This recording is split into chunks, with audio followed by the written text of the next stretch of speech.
दोस्तों, ईरान ने पूरा खेल पलट दिया है। अमेरिका ने सोचा ही नहीं था कि ऐसा भी ईरान कर सकता है। देखिए, पहली बात तो ये जो सैटेलाइट इमेज है जिसमें कंफर्म किया जा रहा है कि ईरान ने अपने यूरेनियम 2 दिन पहले ही हटा लिए थे, क्योंकि ये 2 दिन पहले की सैटेलाइट इमेज है। सारी कहानी यहां से पलट रही है कि ये जो सैटेलाइट इमेज जारी की है ये अमेरिका के न्यूज़ चैनलों ने शेयर किया है, क्योंकि वहां का गोदी मीडिया नहीं है ना सिस्टम। वहां अपनी सरकार का झूठ पकड़ना ही पत्रकारिता कहलाता है। तो वहां की मीडिया ने नंगा कर दिया कि भाई तुमने तो खाली जगह पर बम मार दिया, कुछ हुआ ही नहीं। उधर जो हमले की इमेज आई है उसमें यह कहा जा रहा है कि क्योंकि ईरान पहले कह चुका था कि भाई एंट्रेंस के गेट पर और एग्जिट के गेट पर बम गिराकर भाग गया, वो मशीनरी का नुकसान हुआ है। लेकिन ये सैटेलाइट इमेज जारी की गई है इसमें यह बताया गया है, अमेरिका के चैनल बता रहे हैं कि जो ट्रक्स हैं और जो बड़े बड़े व्हीकल्स हैं वहां पर, उसमें मशीनरी की भी मूवमेंट देखी गई है। सिर्फ यूरेनियम नहीं हटाया ईरान ने, बल्कि अपनी कीमती मशीनरी भी वो कई दिन से हटा रहा था। यानी ईरान, जो आप लोग और हम परेशान थे ईरान बड़ा हमला क्यों नहीं कर रहा, ईरान ये क्यों नहीं कर रहा, ईरान पूरी ताकत अपने यूरेनियम को हटाने में लगा रहा था। ईरान ने पूरा खेल ही पलट दिया। अब सुनिए, ईरान को पूरा मौका मिल गया कि अब परमाणु वो खुलकर बना सकता है। ऐसे में जब ईरान ने पलटवार जब सुबह सुबह किया तो आपको बताना चाहूंगा कि ईरान ने पहले से निशाना साध रखा था कि अब ये नुकसान हमें इजराइल को पहुंचाना है। ईरान ने Israeli institute for biological research IIBR पर हमला किया। यहाँ इजराइल जो है जैविक हथियार, मानव नमूनों और संभावित रूप से खतरनाक गैर कानूनी काम कर रहा था, गैर मानव प्रयोग का परीक्षण कर रहा था, बायोलॉजिकल वेपन बना रहा था और कम से कम 30 सालों से रिसर्च कर रहा था। कई हथियार, इसके जैविक हथियार यहाँ मौजूद थे। अब खबर यह आ रही है कि उसी संस्था पर हमला करके ईरान ने, अगर देखा जाए तो कम से कम 20-30 साल पीछे इजराइल को फेंक दिया है। अब उसे सारे रिसर्च, उसे सब चीज, माइक्रोसॉफ्ट की बिल्डिंग तक को ईरान ने नहीं छोड़ा।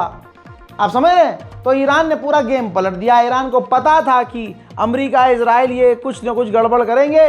ईरान पहले से अपने यूरेनियम को हटाने में लगा हुआ था। उधर नए देश आ गए हैं सामने, कतर, बहरीन, पाकिस्तान।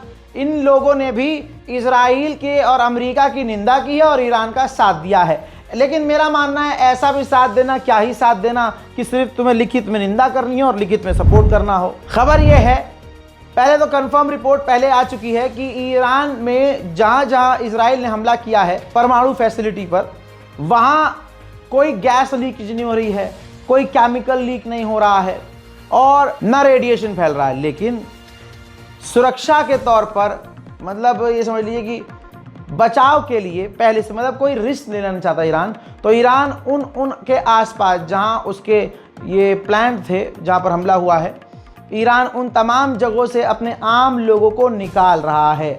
और ईरान के इस कदम की सराहना करनी चाहिए कि ईरान अपने लोगों को बचाने के लिए सब कुछ कर रहा है। उधर मेरे दोस्तों, ईरान ने खेल फिर से इस तरह से पलटा कि ईरान के युद्धपोत स्ट्रेट ऑफ हॉर्मुज तक पहुंच चुके हैं। आधिकारिक रिपोर्ट यह आ रही है कि ईरान ने आखिरकार स्ट्रेट ऑफ हॉर्मुज को काट दिया है, बंद कर दिया है। उधर हुथीज ने लाल सागर को बंद कर दिया है। यानी अब दुनिया मुसीबत झेलेगी। ईरान के फॉरेन पॉलिसी कमेटी के चीफ कह रहे हैं कि ट्रंप ने हम पर हमला करके मौका दिया है कि हम न्यूक्लियर ट्रीटी से बाहर हो जाएं। उधर देखिए, यूएस मिलिट्री के सोर्स ने कहा है कि हमने जो ईरान के न्यूक्लियर साइट्स पर हमला किया है वो काफी डीप था। डीप होने की वजह से जो आसपास और जो उसकी मशीनरी और उसके परमाणु प्रोग्राम से जुड़े हुए जो चीज़ें थी उसको हम पूरी तरह से डैमेज नहीं कर पाए हैं। अल्लाह अकबर। अमेरिका के इंटेल कह रही है कि भाई ईरान की न्यूक्लियर फैसिलिटी तबाह हम नहीं कर पाए। उधर ब्रिटेन ने अमेरिका का साथ दिया और कहा ईरान से कि डील कर लो। हालांकि ईरान अभी भी नहीं मान रहा है। ईरान ने कह दिया जो करना है करो। उधर IRGC ने फिर से ऐलान कर दिया है कि अभी तक हमने अपनी कैपेबिलिटीज दिखाई नहीं है, जो सुबह किया है वो एक नमूना था, हम चाहें तो बहुत चीजें कर सकते हैं। उधर अमेरिका की लुप लुप हो रही है, दुख दुख लुप लुप धुक दुख लुप लुप अमेरिका ने कहा है कि 48 घंटे में ईरान हम पर हमला कर सकता है। हालांकि हमें लगता है कि ईरान हमला नहीं करेगा। ईरान को करना क्या चाहिए, ईरान को सारा गुस्सा इजराइल पर निकालना चाहिए, पूरी तरह से इजराइल को तहस नहस कर देना चाहिए। कहीं से भी ईरान पर मिसाइल आए, ईरान उसका पलट कर वार ना करे, उसका बदला सीधा इजराइल तेल अवीव से ले तो कुछ हो सकता है। वरना उधर ईरान ने यूएन सिक्योरिटी काउंसिल की इमरजेंसी मीटिंग बुलाई है। उधर दोगले आतंकी संगठन IAEA ने भी मीटिंग बुलाई है इमरजेंसी। IAEA को मैं आतंकियों को घोषित कर रहा हूं क्योंकि इसी हरामजादे ने गलत रिपोर्ट करके इजराइल के साथ मिलकर, इजराइल को डेटा देकर, इजराइल को जानकारियां शेयर करके, इजराइल के साथ मिलकर माहौल बनाया कि ईरान यूरेनियम बढ़ा रहा है, ईरान परमाणु बना रहा है और दुनिया को उम्मीद दिलाई कि सिर्फ इजराइल ही तबाह कर सकता है। और उसके बाद जब इजराइल ने हमला कर दिया तो इसने अपनी पूंछ बचाने के लिए कह दिया 6 मरतबा IAEA ने कहा कि ईरान परमाणु नहीं बना रहा है, ऐसा कोई सबूत हमारे पास नहीं है, ईरान नहीं बना रहा है परमाणु। यानी हमला करवाने के बाद ये अपने आप को शरीफ बताने लगे। ये है दोगला IAEA। जब नेतन्स फैसिलिटी पर हमला हुआ तो उसके बाद अभी तक दिन के उजाले में वहां से धुआं निकलते हुए देखा जा रहा है, लेकिन ईरानियों का कहना यह है कि नेतन्स की मेन फैसिलिटी जो एकदम निशाना जहां होना चाहिए था वहां नहीं है, उसके आसपास ये हमला हुआ है। देखिए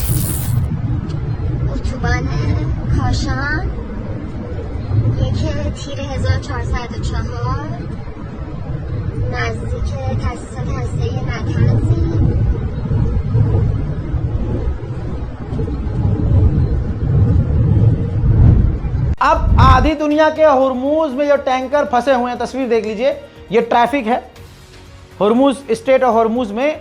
वहां से अब ये तमाम दुनिया के जहाज जल्द अज जल्द निकलने की और भागने की कोशिश कर रहे हैं। उधर इजराइल के डिफेंस मिनिस्टर ने कहा कि ईरान ने हिजबुल्लाह को ऑर्डर दिया है हम पर हमला करे, और अगर हिजबुल्लाह ने ऐसा किया तो हम छोड़। अब ये सब बकवास है, हिजबुल्लाह के पास कोई ताकत नहीं है। अब जो ताकत है ईरान के पास है, तो ईरान को किसी को कुछ कहने की जरूरत नहीं है। मोहतरम हज़रात, बड़ा खुलासा हुआ है।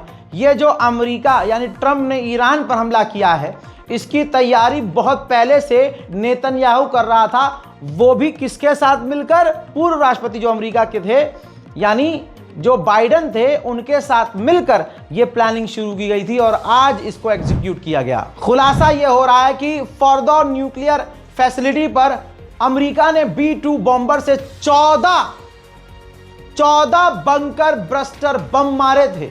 अल्लाह अकबर, इतिहास में कभी नहीं हुआ कि 14 बंकर ब्रस्टर बम की, यानी एक बंकर ब्रस्टर बम मारा जाता है तो कम से कम मान के चलिए 1 किलोमीटर तक जमीन के नीचे असर होता है, और 14 बंकर ब्रस्टर मारे हैं, लेकिन उसके बाद भी ईरान का बड़ा नुकसान नहीं हुआ है। उधर इराक की ये तस्वीर आ रही है, ये देखिए तस्वीर है इराक के अंदर की। यह है अमेरिका का दूतावास जिसके बाहर इराक की फौज तैनात हो गई है कि कहीं ऐसा ना हो कि इराक के लोग इस दूतावास पर, अमेरिकी दूतावास पर हमला कर दें। भारी तबाही ईरान मचा चुका है तेहरान में, हरमुज में और तमाम इलाकों में। इसके बाद इजराइल के फाइटर जेट उड़ते हैं और ईरान के तबरीज के इलाके में बमबारी करते हैं।